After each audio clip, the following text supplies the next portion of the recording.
I have India Today's consulting editor Rajdeep Sardesai with me. Rajdeep, first, the coordination committee. Look at the face of the coordination committee. Today when the opposition alliance gave us a photo of the front row, clearly depicted that this is going to be the coordination committee. Some people have chosen to stay out of the coordination committee, like Nitish Kumar, Mamata Banerjee, Akhilesh Yadav.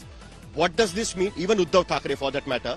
They have decided to stay out of the coordination committee, but they have represented. They will be represented by some of the people. How do you look at the coordination committee, the 13-member committee? How do you look at that? Two, three things, Sahil. Most interesting name, Sharad Pawar. Yes. Lot of speculation before this meeting, which side is Mr. Pawar. I think by being in the coordination committee, he has settled that issue. Right. Now it is very clear, Sharad Pawar is very much part of this coordination of this India coordination committee. It is the highest body of the India Alliance. You see, now that you are part of that India Alliance, it shows Sharad Pawar has committed himself fully to the India Alliance if there was any doubt. So I think that is an important name. Also, I think the fact that you have people who are chief ministers, sitting chief ministers like M.K. Stalin, that suggests that it gives it a certain weight. That, it is not just junior level people, senior people are there on coordination committee. Number 3, no member of the Gandhi family. Rahul Gandhi not there, Sonia Gandhi not there. So this charge which is made against the Congress that you are a dynastical party, you are only run by the Gandhis. K.C. Venugopal is the party in charge of organization. So a lot of the people who understand organizational issues have been put in there. Plus people who can take decisions. Who can take decisions, who are ready to be also 24/7 politicians. You see, I think this coordination committee is with people who are trusted by their leaders to actually work out the nitty-gritty of the alliance. But for me, the most interesting name when I first saw this list was Sharad Pawar, because in terms also, Sahil, of experience, he's. So if at all you were to ask who is the senior most member, who is the ability to be seen as the senior most and experienced, it is Sharad Pawar. And therefore, I think that to my mind is an interesting element that has come into the way this committee, and also their commitment to get into seat sharing arrangements immediately. Because one question is, when are you going to start your real issues of the nitty-gritty of an alliance? You can't just sit in 5-star hotels.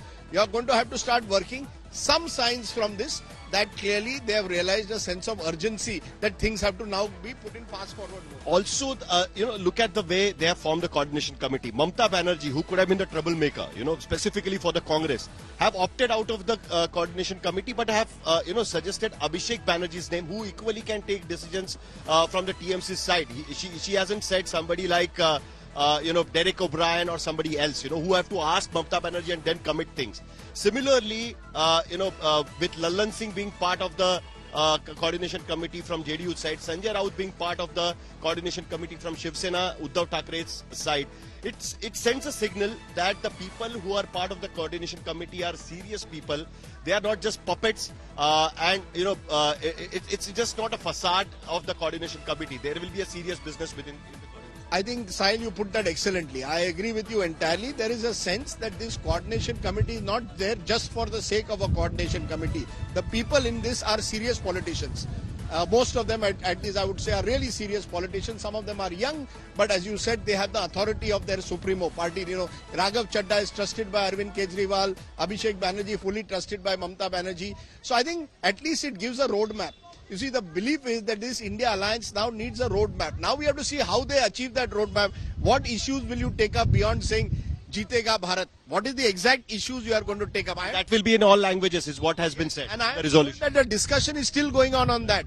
At the moment, discussion is going on. Can we take 4 or 5 programs that have been done successfully in opposition-ruled states and say we will scale them up? To give you an example, Kanya Shri in Bengal, Mamata Banerjee's program for girl child, she's saying, I want to make it a national program. Similarly, Stalin's program for school education, midday meal, can we make it a national program? So at least there seems to be some kind of a roadmap that they have. Now will come the real hard question, ki seat sharing kaise karoge?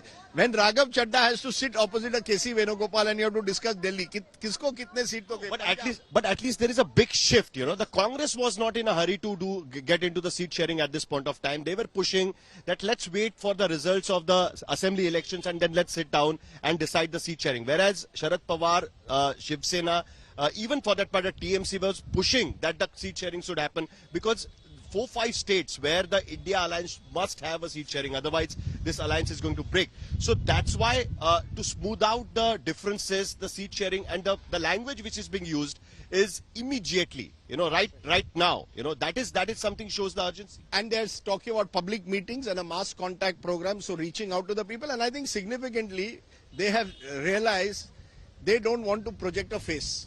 This question is now clear. Modi versus who, we are not going to get into this battle. That is a battle which only one person can win on that pitch. So they have decided we will have a coordination committee, we will have a convener. No, we won't even have a convener. No one whom everybody thinks, "Arey, ye to sabse bada hai." So that is the logic ki let us do a minimum program at this level. धीरे धीरे आगे बढ़ेंगे, फिर देखेंगे किस तरह जाते हैं. One thing is very clear, that opposition जिंदा है. You see, as journalists, we want to see a real fight. The impression has been created that Modi के अलावा और कोई नहीं है. At least now you have 26 parties coming together, talking to each other. और हमने देखा in the past also, it is out of conversation only that something comes out. I don't think they have a winning formula yet. I don't think they have a Hindi heartland leader who can take on Modi. I still think it is advantage Modi in 2024, but opposition zinda hai. And that is the good news. Indian democracy needs opposition that is alive. No, but there are two things from that resolution I want to bring your focus to. The first thing which we just discussed, that there will be common rallies. They will be starting rallies from the third week of the September, the day when the government has called for a special session to discuss Amritkal.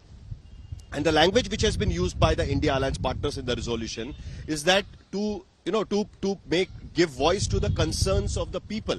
Basically the price rise, and many other issues which the opposition has been talking about. And last line is that to draw up, the common strategy and common campaign, basically. So the India Alliance, to have a common campaign, how much difference it will make when it comes to, to fight with the BJP and, the machinery, the BJP's election machinery. How much important? I think Sahil, Sharad Pawar has been suggesting, I am told, that at least 350 to 400 seats you must have one-on-one fights. There are some states where it's not possible. I asked Sitaram Yechuri, he said, look, in Kerala, it will be left versus Congress. And they have said state level coordination will also be there. Now in Kerala, it is not possible for left and Congress to coordinate. In Bengal, it is not possible for left and Trinamool to Congress to coordinate. So that's why I just interrupt a minute. Yes. Because the first line of the resolution, yes, it says that India Alliance parties hereby wherever possible. Wherever possible. That's India right. To resolve to contest the forthcoming Lok Sabha elections wherever possible. That clearly shows that they know that there is going to be there is a possibility that in some states the alliance may not work out, but wherever possible they are going to contest. Sharad Pawar has made a list, and in his list it is about 350 to 400 seats, which he thinks you can do one-on-one fights. That is, he thinks if you can do 350 to 400 seats one-on-one, then at least even if you win 40 to 50% of those seats, you are in with a chance.